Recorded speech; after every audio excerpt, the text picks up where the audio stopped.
Hey guys, welcome back to today's video. So today we're going to be looking at the 2018 Senate elections based off the 2000 election results from the Senate elections. And of course, again, like I said before, the presidential election year of the year 2000. So I did 2006, which was pretty much when we had a Democratic wave year. And I'm not doing 2012 for pretty obvious reasons.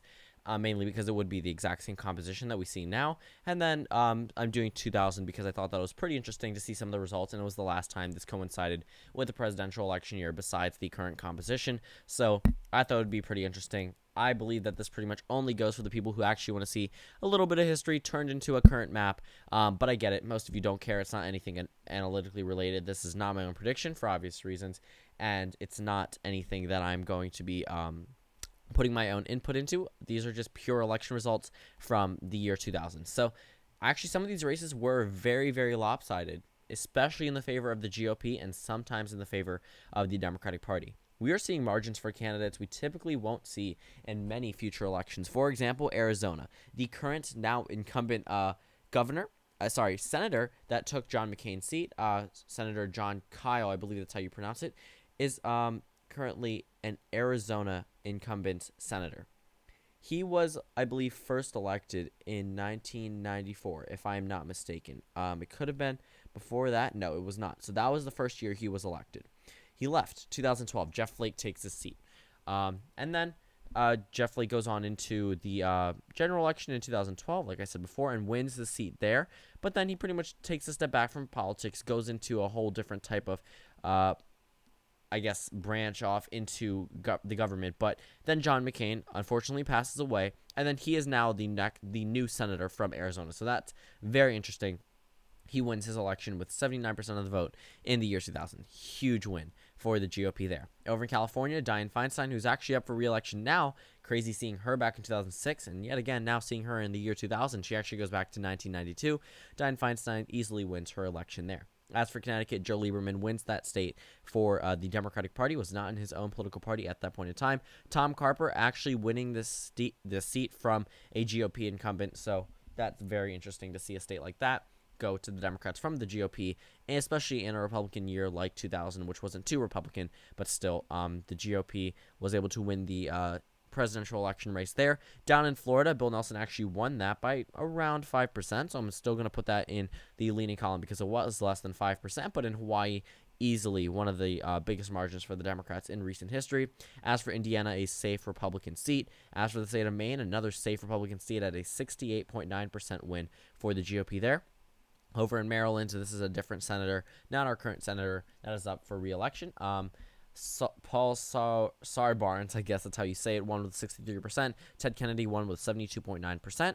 As for Michigan, Gabby Stabenow actually defeated the Republican incumbent here by around 2%. So that one goes into the leaning column for the Democrats there. So that is a gain for the Democrats. Over in Minnesota, it's actually a gain for the Democrats here, but by around a larger 5%. So I'm putting that and the special election in the likely column for the Democrats. As for Mississippi, easily go to the GOP, and so does the special election, which puts the Republicans at 47 seats. As for Missouri, this is actually a Democratic pickup. So pretty interesting seeing that seat go to the Democrats, puts it in the leaning column. As for Montana, that one still narrowly edges out for the GOP there. I believe he was defeated in 2006. In Nebraska, Ben Nelson actually narrowly wins here. This is an incumbent retired, but still Democratic hold seat. A narrow win for the Democrats in the state of Nebraska.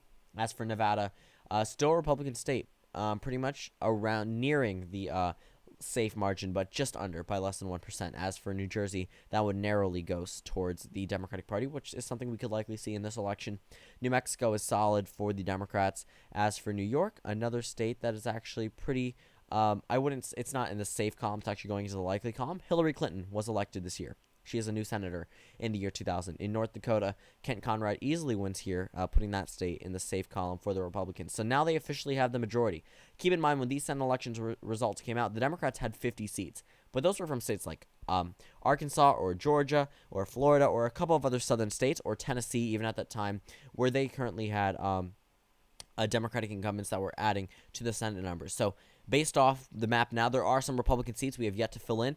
The Democrats are already at 50. With all these states filled in the way that they are eventually going to be. So the Republicans already at 50, definitely means they're going to be making some gains in a number of these states. Ohio, Mike DeWine easily wins here. Safe. He's actually running for governor this time around. Pennsylvania, Rick Santorum wins the state pretty narrowly. Actually, in just narrowly under, larger than 5%.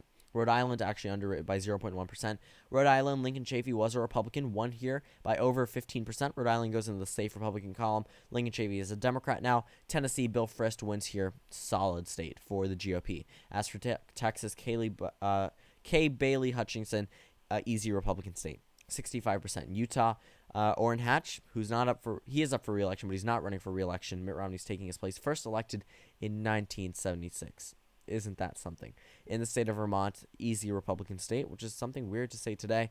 As for Virginia, actually a Democratic loss here for whatever reason. A Republican gain in the state of Virginia. George Allen wins here by less than 5%, putting it into the leaning column for the Democrats. As for Washington, this is actually a Democratic gain, very narrowly, by 0.1%, a Democratic gain with Maria Cantwell, who's now the incumbent senator from this state. So very interesting seeing that number there. I'm not so sure about if they went on into a 2006 re-election like fighting match with two incumbents. Slade Gordon, no, he did not run in the year 2006. So just pretty interesting. I thought he might have, just based off the fact that he did lose as an incumbent, but still tilts in the favor of the Democrats. Pretty much haven't seen Washington as a tilt state in a while. As for the state of West Virginia, that one easily goes to the Democrats in the safe column for the Democratic Party. Wisconsin is safe for the Democrats, and then Wyoming, as expected, is safe for the GOP. So this puts the Republicans nearing a filibuster-proof majority, actually at 59 seats, and the Democrats at pretty much right now 41. So a very interesting map that we see right here. Here's what the current composition would look like if this was truly the map, with 59 Republicans and 41 Democrats. Huge gain for the Republicans in this new map. You see more Republicans in Pennsylvania, in Ohio, in Maine, in Vermont, in Rhode Island, in Virginia, in pretty much, pretty much in those areas, in Montana, in North Dakota, in Indiana, just a couple of these states. Whereas, actually, wait, do we miss Georgia? So I guess there was a Georgia special election, if I'm not mistaken. However, I do not know. I do not think there's not an election this year in the state of Georgia, but there was a special election there, which actually went to the Democrats. So I guess you could say that one goes to the Democratic Party, adding to their numbers. But still, this is the final composition just based off the 2018 map. 59 Republicans and 41 Democrats. Thank you guys for watching this video. Comment down suggestions below, and I will see you all tomorrow.